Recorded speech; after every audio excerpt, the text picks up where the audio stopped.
Hello दोस्तों, एक बार फिर से स्वागत है द बैंकिंग एरा की फैमिली पे। तो दोस्तों, आप सबको पता है एसबीआई पीओ का जो एग्ज़ाम है वो 2 तारीख, 4 तारीख और 5 तारीख को एसबीआई ने एग्ज़ाम डेट आउट की हुई है। तो आपको पता है मैंने अभी इससे पहले एक क्लास ली है। तो जिन्होंने इससे पहले मेरी फर्स्ट क्लास नहीं देखी है, जो कि मैं 2018 से लेकर अभी तक जितने भी अर्थमेटिक क्वेश्चन आ रखे हैं उन सब की मैं सीरीज करा रहा हूँ। तो पहले वो जाके देखिए, और पहली बार चैनल पे आए तो चैनल को सब्सक्राइब कर लीजिए। जब तक एग्ज़ाम है तब तक मैं ऐसी ये वीडियोज़ लाता रहूँगा, जिससे कि आपको हेल्प मिलेगी कि जो क्वेश्चन की फ्रेमिंग है वो किस तरह एसबीआई डिज़ाइन कर रहा है। अभी तो पीईटी का एग्ज़ाम भी उन्होंने एक मतलब डेमो पेपर दे दिया है, जो कि ओबीसी एससी एसटी वाले एग्ज़ाम देते हैं। तो आप भी जो जनरल कैटेगरी है वो उस एग्ज़ाम पैटर्न पे वो समझ सकते हैं पीडीएफ से कि भी किस तरह का पैटर्न आ रहा है। तो मैं भी जो अर्थमेटिक क्वेश्चन आए हैं उस उन्हीं से रिलेटेड करवा रहा हूँ। तो आप केवल क्लास देख लेंगे तो आपका माइंड फिर भी स्टेबल हो जाएगा कि आप इस तरह क्वेश्चन करेंगे तो आपके एज जितनी मिलनी चाहिए उससे ज़्यादा एज इन क्लासों से मिल जाएगी। और जितना हो सकता है पॉसिबल अपना एफर्ट्स मारे, मॉक टेस्ट लगाएं। तो आज की क्लास को स्टार्ट करते हैं बिना किसी देरी के। पहला क्वेश्चन आएगा, आपको करना है फिर मेरा पॉज करके वीडियो को और फिर मेरे साथ सॉल्यूशन मैच करना है, ठीक है। तो चलिए फिर आज स्टार्ट करते हैं। क्या बोल रहा है, एक फैक्ट्री वर्कर है, ठीक है, रिया। एक फैक्ट्री वर्कर है रिया, ठीक है, can complete 30% of A task in 39 hours, ठीक है। अनदर वर्कर मीरा है, वो 25% लेस है एफिशिएंट देन रिया से, ठीक है। एंड थर्ड वर्कर अनाया है, is twice as efficient as Meera, ठीक है। मतलब जो अनाया है मीरा से दुगनी मतलब डबल है, ठीक है। तो how long will it take for Riya, Meera and Anaya complete the task they work, ठीक है। क्वेश्चन को अच्छे से रीड कर लेना है, फिर उसको जितना जल्दी पॉसिबल हो करना है। तो पहले रिया लेंगे, वो क्या करती है, 30% काम को 39 घंटे में करती है, ठीक है। 30% काम को 39 घंटे में करती है, तो 100% काम को कितने में करेगी। तो 1% का 39/30 और 100 का मल्टीप्लाई निकाला, 100 का मल्टीप्लाई, तो एक जीरो से एक जीरो कट कर देंगे और 13। तो ये क्या आएगा, 130 घंटे में, 130 आवर में रिया पूरा कर देगी, ठीक है। रिया पूरा कर देगी। अब क्या बोल रहा है, दूसरे क्रम में मीरा जो है रिया से 25%, 25% का मतलब क्या होता है पहले ये समझिए। मतलब 1/4, तो कम है तो 4 में 1 कम। यदि रिया 4 है तो मीरा कितनी होगी, 3 होगी, ठीक है। ये पहले इस लाइन से पता लग गया, इस लाइन से पता लग गया। फिर बोल रहा है जो अनाया है मीरा से अनाया है मीरा से दुगनी, तो मीरा की कितनी है, 3 है, तो अनाया की कितनी हो जाएगी, 6 हो जाएगी। तो ये तीनों की इफिशियंसी का रेशियो आ गया, जो कि क्वेश्चन में दिया हुआ था। आपको अंडरस्टैंडिंग से समझ मतलब लाना था एक्चुअल में कि क्या है। फिर क्या पूछ रहा है, रिया मीरा अनाया एक साथ काम कितने समय में लेगी, ठीक है। पहली जो लाइन थी उससे पता लग गया कि 130 घंटे में रिया पूरा कर सकती है, ठीक है। और 4 की इफिशियंसी रिया की है, तो टोटल काम कितना है, 4 इंटू 130, या आप बोल सकते हो टोटल काम है, ठीक है। अब बोल रहा है टोटल काम है, कितना समय लगेगा। तो समय निकालने के लिए टोटल काम बटा एफिशिएंसी करेंगे, और टोटल तीनों को मिला के करेंगे तो 4 + 3 7 + 6 13। तो 13 मतलब तीनों की एफिशिएंसी से पूछा है। तो ये पूरा एक सॉल्यूशन बन जाएगा, तो इसको पूरा हल कर लेंगे। तो 13 से सीधा काट दिया 10, और 40 अपना क्या आ जाएगा, टाइम आ जाएगा। 40 घंटे इसमें लगेंगे, तीनों जब मिलके काम को करेंगे, ठीक है। तो अपना ऑप्शन नंबर क्या आ जाएगा, डी आ जाएगा, जो कि है 40 आवर्स। समझ में आएगी, बिल्कुल इजी क्वेश्चन था। आपको इफिशियंसी वाला लॉजिक आना चाहिए और टोटल वर्क कैसे निकलता है वो आना चाहिए। फिर आप इजीली ये इफिशियंसी टाइम एंड वर्क का जो कॉन्सेप्ट है उस पे डिपेंड था ये क्वेश्चन। तो कैसा लगा, बहुत अच्छा, इसी तरह आप करेंगे। और ये जो मैंने आपको बता रहा हूँ ये एज ए एस्पिरेंट की तरह मैं सोल्व करता हूँ, जिससे कि एग्जाम पेपर में भी ऐसे ही जल्दी क्लिक होता है माइंड में। तो उस निकालने को तरीके और भी हैं, लेकिन ये तरीका जो है वो जल्दी क्लिक होता है माइंड में, ठीक है। अभी देखो क्या है, द डिफरेंस, अगला क्वेश्चन है, the difference between the compound interest, annual compound है, and the simple interest on investment 36,000 over 2 years is 3240, okay. And what is the amount simple interest earn in the first year. पहले आपको ये पता होना चाहिए S I और सी आई में फ़र्क क्या है 2 साल वाले में, ठीक है। मैं मान लेता हूँ, मान लो आपको समझाने के लिए 10% है, ओनली फॉर लर्न, ठीक है। यदि 10% है तो 2 साल का, पहले साल का मान लो 100 रुपये प्रिंसिपल है, तो पहले साल का ब्याज 10 रुपये, दूसरे साल का ब्याज 10 रुपये। साधारण ब्याज जैसे होता है 2 साल का सीधा 20 रुपये ब्याज। लेकिन सीआई होता तो क्या होता है, पहले साल का तो 10% सेम होता है, दूसरे साल का 10% तो रहता ही है जो चल रहा है, लेकिन दूसरे साल में क्या होता है, 10 जो पहले साल का ब्याज था उस पे भी 10% अपने को ब्याज पे ब्याज लेना है, उसको कंपाउंड बोलते हैं। वो कितना आता है, अलग से 1 आता है। तो ये एसआई और सीआई में वो यही है, समझ रहे हो, ये आर है और ये क्या है, ये आर और ये आर। तो एक्चुअल में क्या आ रहा है, एक्चुअल में आ रहा है आर स्क्वायर बाई 100, यही आ रहा है जो कि अपने जो मानव एक है। तो इसने क्या दे रखा है एक्चुअल में, आर स्क्वायर 100 इक्वल टू क्या है, 3240। ठीक है, समझ रहे हो ना, 3240। और अपने को पी दे रखा है, पी दे रखा है ना, ये ब्याज ऐसे निकलेगा ना, ये आर स्क्वायर है, ये 2 साल का है, तो आर स्क्वायर 2 साल के लिए ये अपने को आर स्क्वायर बाई 100 होता है, 2 साल का फिक्स है। ये मैं समझना, टी नहीं है, ये जो है ये ब्याज है आर स्क्वायर बाई 100, ये एक्चुअल में आर टी है, समय का मल्टी। 2 साल के लिए आर स्क्वायर बाई 100 ही उनका डिफरेंस होता है। ठीक है, तो आर स्क्वायर इक्वल्स टू क्या होगा, 3240 इंटू 100 बटा 36,000, 36,000 आ गया। क्लियर, समझ गए। तो 30 से 30 कट जाएगी। हाँ, आर परसेंट का आर तो ये, सॉरी ये भी स्क्वायर होगा, तो 100 हो रहेगा, क्योंकि ये परसेंट है, इसका परसेंट और होता है, 10 का 10% होता है ना। तो ये क्या बन जाएगा, 36 से कट करेंगे कितना आएगा, 9। तो आर कितना आ जाएगा, 900 के करेंगे तो 30% आ जाएगा, 30% आ जाएगा। क्लियर। तो अपने को पूछा क्या है, आर सीधा सीधा आ गया, 30% आ गया। तो पूछा है पहले वर्ष में अर्जित ब्याज। देखो आर कितना है, 10, यहाँ पे 10 सिंपल 10 होता है, 100 का 10%। तो 36,000 का 30% निकालो, 36,000 का 30% निकालो, कितना, 2 से 2 जीरो गई, तो 2 जीरो आगे, 3 को मल्टीप्लाई करेंगे, 36 दिए 108 होता है, सिंपल। तो option number C, option number C. बहुत प्यारा क्वेश्चन है दोस्तों।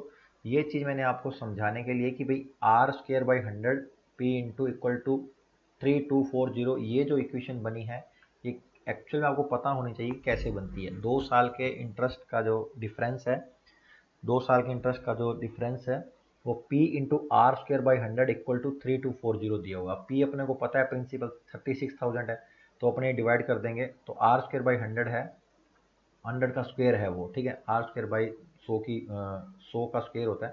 तो क्योंकि वो आर परसेंट का आर परसेंट, देखो आर परसेंट जो है उसका आर परसेंट निकाला जाता है, तो आर स्क्वायर बाई 100 की स्क्वायर। ठीक है, समझिए।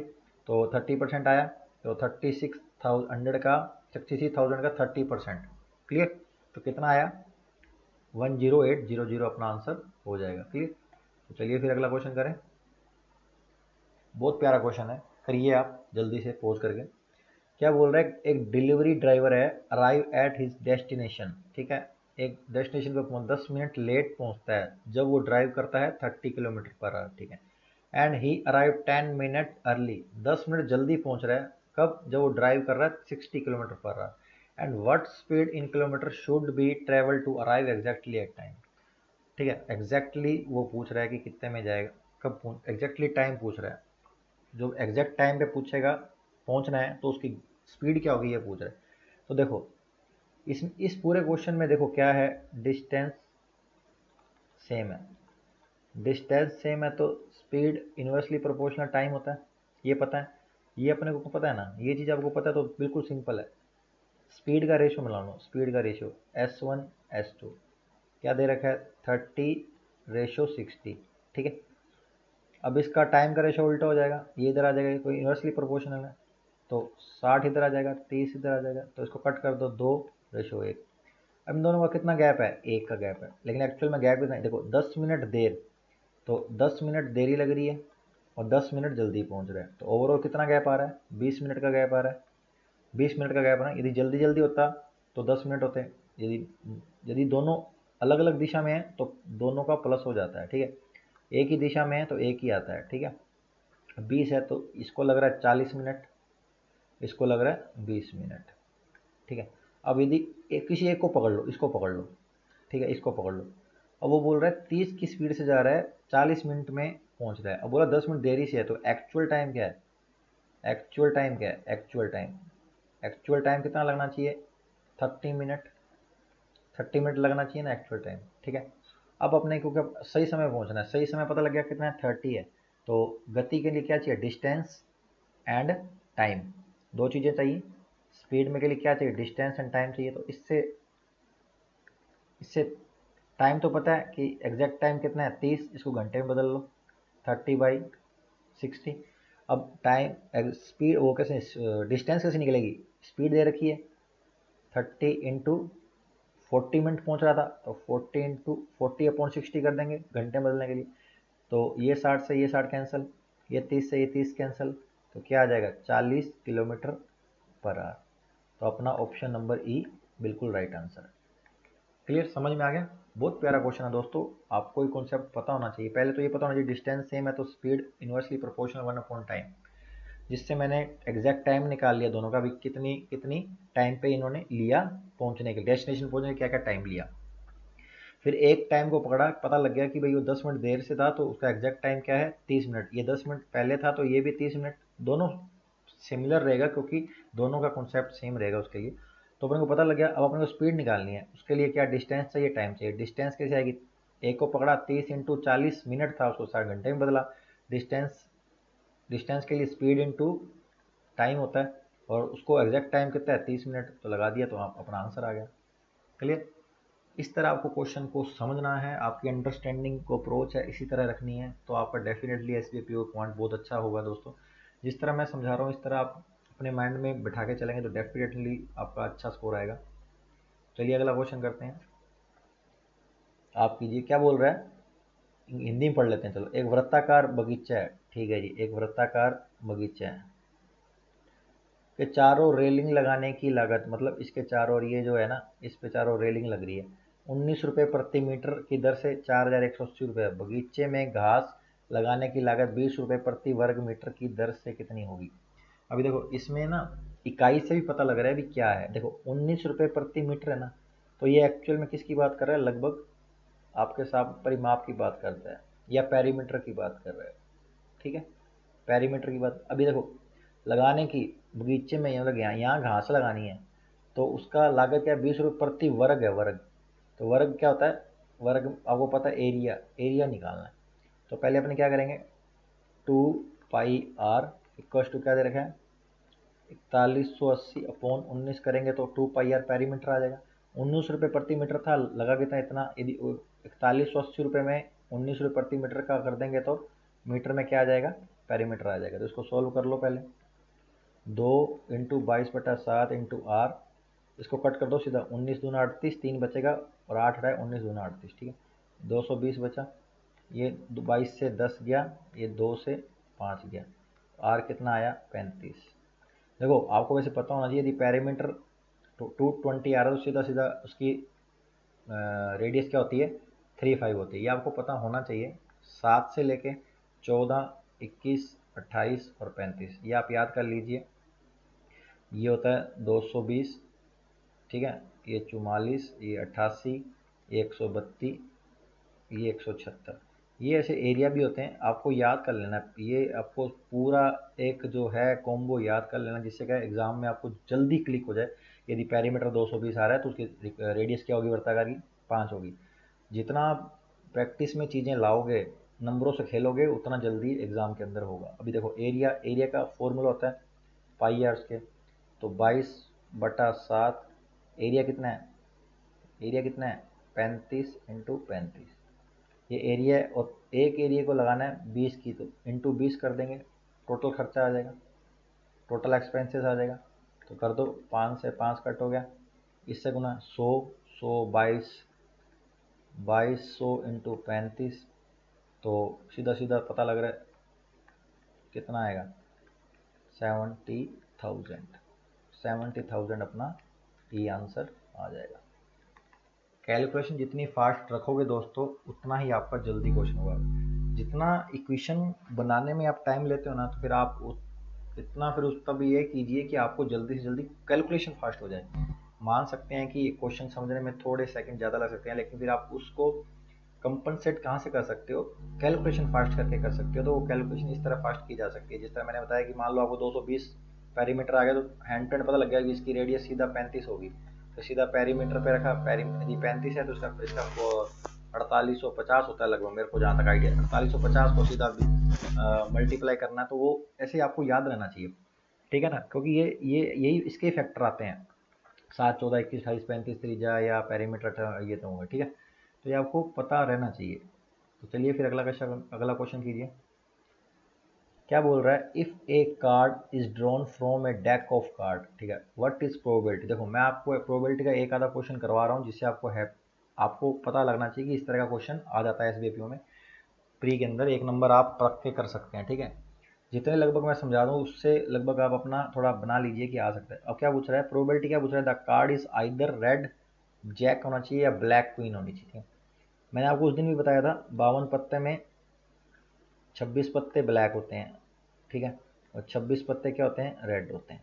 फिर इसके अंदर 13 13 अलग अलग, इसमें भी 13 13 होते हैं, ठीक है। रेड के अंदर ईट होती है, और इसके अंदर स्पैरो होता है, ठीक है, और एक हुक्म बोलते हैं जिसको, ठीक है। इसके अंदर डायमंड होता है एक, ठीक है, एक होता है पान जो दिल की तरह दिखता है, ठीक है। तो ये चीज़ें होती हैं।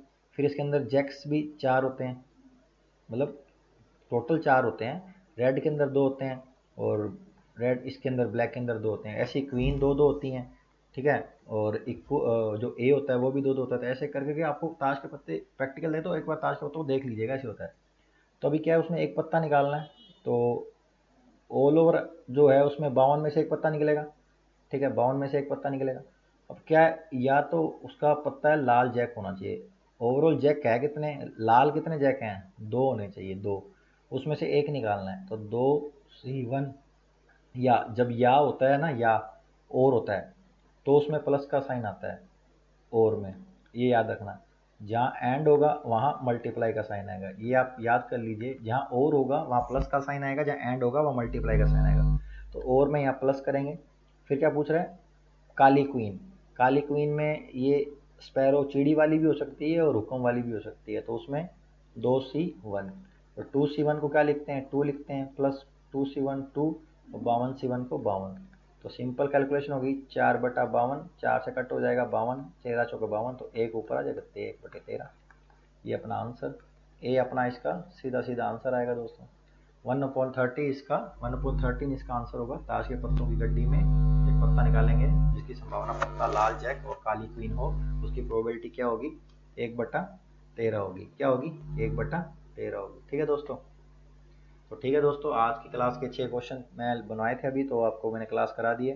तो जिन्होंने अभी तक चैनल सब्सक्राइब नहीं किया है तो प्लीज़ सब्सक्राइब कर लीजिए। क्लास देखते हैं आप, क्या आप 2 मिनट के लिए देखें, लेकिन आपके लिए इम्पैक्टफुल है। यदि आप तैयारी कर रहे हैं तो आपको इम्पैक्ट रहेगा। इसको मैं लिख के देता हूँ, तो ये चीज़ आपको ज़रूर हेल्प करेगी। इसलिए मैं 15 से 20 मिनट की वीडियो बनाता हूँ, जिससे कि आपको भी अपना ज़्यादा टाइम ना हो, क्योंकि आप अपने मॉक पे ध्यान दे पाएँ। तो लास्ट तक देखने के लिए बहुत बहुत धन्यवाद। जिन्होंने लाइक नहीं किया, लाइक कर देना, शेयर करना मत भूलिएगा। तो मिलते हैं नेक्स्ट वीडियो में, तब तक के लिए जय हिंद, जय भारत।